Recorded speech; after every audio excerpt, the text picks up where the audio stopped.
Today we're going to go over part 2 of meal timing because I just received that comment on my YouTube channel with Dr. Sives saying it's a bad idea to have a breakfast because of the glucagon surge, which is the Dawn's phenomenon, and it's messy.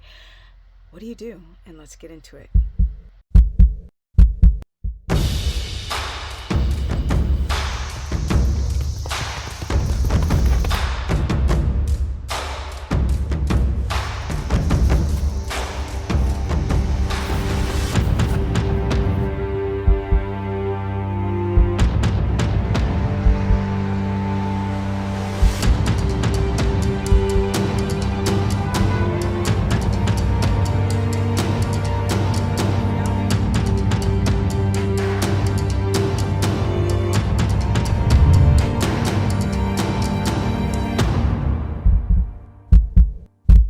Welcome everyone to my very humble life.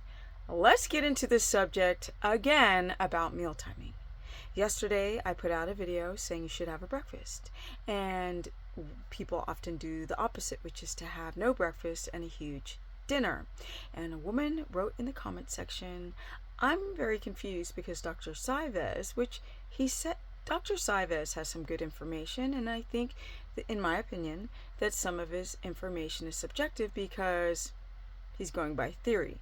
So let's kind of like break apart this whole theory. Often people are having a glucose spike, blood sugar spike in the morning. In fact, sometimes it can be quite high, like over 100. And if you're not eating carbs, why would your blood sugar be over 100 or 5.0 if you haven't eaten anything while you sleep? The Dawn's phenomenon. The Dawn's effect. Well, what is that? That is a glucose dump from your liver, and it wakes you up. Blood sugar up, cortisol up, and you're ready to go. But why is the blood sugar so high? Here's the problem. People eating carbs should see typically blood sugar in the 90s. Actually, if you're healthy, you can still see it in the 80s, but they can see it in the late 80s and 90s. That would be healthy. If I see people with glucose over 100 eating carbs, something ain't right, because you haven't eaten for hours. And why would your blood sugar be as high as eating a sandwich or orange juice? Like, why is your blood sugar over 100? There's a lot of moving parts, typically with people who are insulin resistant. Now, when you sleep, you're more insulin resistant, but that really comes down to crappy sleep. Most people, see, that's why context is everything. Most people present insulin resistance more in the morning, hence the Dawn's phenomenon and glucose dump and high blood sugar in the morning, because they're not healthy. I know. So context is everything. They don't sleep well. It's like they're running a marathon while trying to sleep. They wake up several times. We are toxic. We've got heavy metals and forever chemicals and plastics and a bunch of junk. And that goes beyond what we eat and all of the other toxins. I mean, most people have health issues to some varying degree. Now, if you're healthy, you shouldn't have an insulin resistance effect when you wake up and then, 12 noon, you're insulin sensitive. No, if you sleep deep enough, because the spike in glucose from the Dawn's effect is only supposed to be about 10 or 20%. But this theory does not factor in ketogenic people. Whole nother species of human, and that is because we rely on ketones for our energy. We don't need a glucose dump. We actually can start utilizing body fat and converting that fat into a viable gasoline source called ketones that can get through the Krebs cycle to every cell to fuel our bodies like gasoline, just like carbs, but more even. I've been coaching people forever who are in ketosis many people, when they wake up, they've got their blood sugar between an 85, or rather, sorry, a 75 to an 83, not an 85, 75 to an 83. That's a ketogenic range. Now, for somebody who eats carbs, 75 might be hypoglycemic, so we have to make sure you're actually making ketones. Yes, get up and eat a breakfast. You want to stabilize your blood sugar because you're not eating starch anymore. You don't have glycogen storage anymore. A lot of you are not super healthy, do not have enough GLUT4 receptor development, which allows your body to uptake glucose into the muscle so you can use it as energy. Instead, a lot of people store it as fat, or they have too high blood sugar, or they have insulin resistance before they even do any of these diets. And so they become even more insulin resistant, which is why Dr. Sivas is like, oh, glucagon release in the morning, which is the Dawn's effect. It's raising your blood sugar to wake you up. But ketogenic people may not necessarily have a Dawn's phenomenon. In fact, most people don't. It's very rare that I find people with high blood sugar. I coach people who have their blood sugar in the ketogenic range, their ketones in the range, their glucose is in the range, their symptomology is in that range, and they feel great. So what about those people? Are they insulin resistant? Are they in the 10, 20, 30, 40% of insulin resistance in the morning? Because the theory is, if you're having a Dawn's phenomenon, you can't get into ketosis. That's kind of true.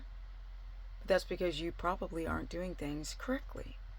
Because I've coached enough people to see people actually get into ketosis in the morning without having a massive glucose dump, because that typically happens with people who cannot regulate their blood sugar.